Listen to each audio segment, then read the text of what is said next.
we have new research now about the sandwich generation, right? Shows more than 1 in 10 people are actually caring for their aging parents along with their own children. That's right, and local financial professional Wendy Peperkorn from Drake & Associates joining us this morning to share why the sandwich generation may have a disadvantage and has some financial planning tips for those who are caught in the middle. Thank you for joining us this morning. How are you?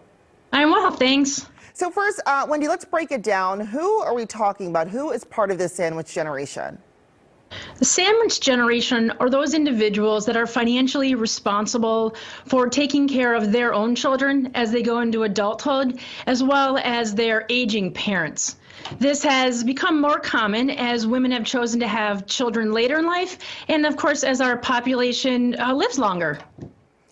So I'm one of these folks. Bob, I'm sure you're probably sandwiched in there too. Let's talk about financial stress and things that we can do to ease that, or we're kind of getting tugged from different directions. Absolutely. I think that is very important, and different things can be done to ease your financial stress. I mean, first and foremost, make it important to prioritize your own retirement. You know, this is going to be difficult because you're working on several different budgets, several different people, but if you can really sit down and prioritize your retirement, this is going to help you, later in life as well. It's important that working with a financial professional can certainly help you to put this in order and give you some goals to do that. Sit down, look at your own spending. This is very, very important. You have spending going in different directions, and you want to figure out what matters to you most. Take the time to prioritize these, put them into different time frames, set different goals. Once you set those goals with those priorities, then saving money is going to be more intentional, and it's going to help you to keep moving forward. Have a financial plan, an opportunity to review your goals, make changes, but it also then helps you keep track of that progress and feel good at the same time. There you go. And of course, I want everybody to keep an emergency fund. That emergency fund is your safety net. There are always things that happen that are out of our control. We recommend with our clients to have at least 3 to 6 months worth of savings in the bank. All right. Now, how do we have this conversation, though, and how that we can sit down and how can we help our aging parents, too? And that's a tough one. A lot of parents don't really want to talk about their finances necessarily with their children, but I think it's really important. I mean, you really want to understand your parents, help them put together their own financial plan. That's going to be hard to do, but it's going to be important. Talk to them about their estate plan.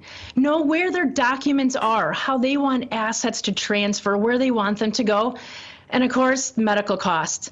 Healthcare is not going to get any cheaper. I'm sure everybody has seen that. And it's important to include those in everyone's financial plan going forward.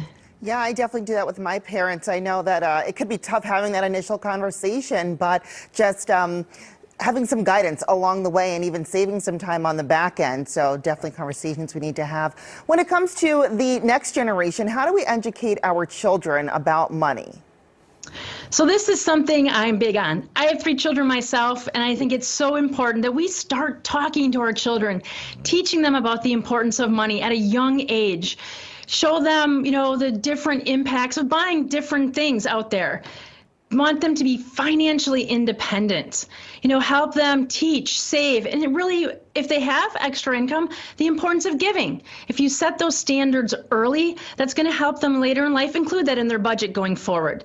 And then, of course, it is that budget. Explain to your children what a budget is, what it means to put money towards one item versus another. I think a lot of times people go to the grocery store with their children. They set actual examples saying if we buy this, then we may not get this at this time.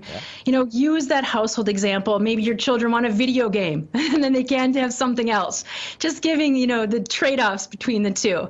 Explain the different items available and the financial impact associated with those. It's so important.